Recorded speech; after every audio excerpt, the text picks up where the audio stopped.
Imagine a treasure chest, but instead of gold and jewels, it's packed with history itself, locked away at the bottom of a lake for almost 2,000 years.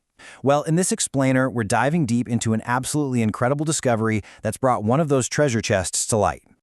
So what kind of secrets are hiding at the bottom of a Swiss lake? I mean, for a very long time, we really could only guess. But just recently, archaeologists exploring Lake Neuchâtel found an answer that is totally rewriting what we thought we knew about the Roman Empire. And when I say they found something, I don't mean a few scattered pieces here and there. Nope. They found over 1,000 individual objects. We're talking about a massive, nearly complete trove of artifacts that has been practically untouched by time. And these aren't just any old objects. These are perfectly preserved Roman artifacts, lost for 2 millennia. It's like a time machine has just pulled a little slice of the ancient world right into our present day. So, what exactly was in this incredible underwater haul? Let's unpack the ship's cargo and see what they found. The collection is just, well, it's astonishingly diverse. It really paints this vivid picture of Roman life on the move. You've got everyday stuff like ceramics and plates, kitchen tools, but then you also have a huge amount of weaponry, including a dagger and even gladiator swords. What a mix, right? And that mix of items is what's truly fascinating here. On the one hand, you have all these normal civilian goods, like kitchenware, but right alongside them you have serious military equipment. This tells us it wasn't just a simple merchant vessel or a warship, it was some kind of hybrid, something in between that tells a really unique story. And get this, the scale of this operation was immense.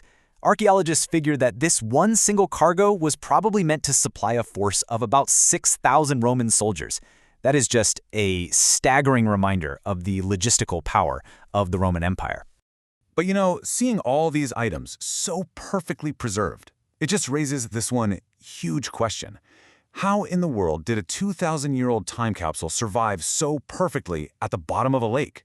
It seems almost impossible. I mean, really think about it. Some of these things were made of fragile organic materials, like wood. So how did they survive? Well, the answer isn't just about what they are, it's about where they were found. The secret was the lake itself. The deep, cold, low-oxygen water right at the bottom basically acted like a natural vacuum seal. It slowed decay down to almost a complete stop and protected everything, organic, inorganic, you name it, from the ravages of time. And to give you an idea of just how unbelievable that preservation is, archaeologists found an entire wicker basket still holding ceramic objects inside it. As this quote says, finding something like that is, well, it's almost unheard of in archaeology. It's just incredible. So, okay, this find is clearly way more than just a bunch of incredibly preserved objects. It's actually a key that's helping us unlock some of the secrets of the Romans and what they were doing in this whole region. So to really get why this is so important, we have to look at the history of the Lake Neuchatel region itself. Now, before the Romans showed up, it was home to the Tène Iron Age culture, who are famous for their amazing metalwork. The ship itself sank sometime between 20 and 50 AD, right when this area was part of the Roman province of Raetia, a super important hub for trade and transport. So what this discovery gives us is this incredibly rare, real, physical look into Roman supply chains. It's concrete proof of just how vital rivers and lakes were for them to move massive amounts of goods and supplies to their legions up in the north. And that brings us to what might be the single biggest takeaway from this whole thing. That mix of military and civilian stuff, it confirms a theory that historians have had for a long time. For the Romans, conquest and commerce were basically two sides of the same coin. You really couldn't have one without the other. Okay, so the discovery has been made, but for these amazing artifacts, the journey is really just beginning. So what happens now?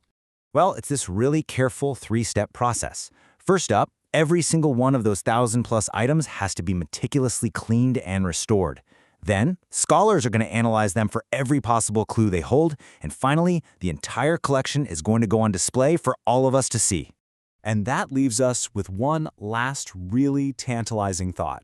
The cargo has been found, but the ship itself, it's still missing.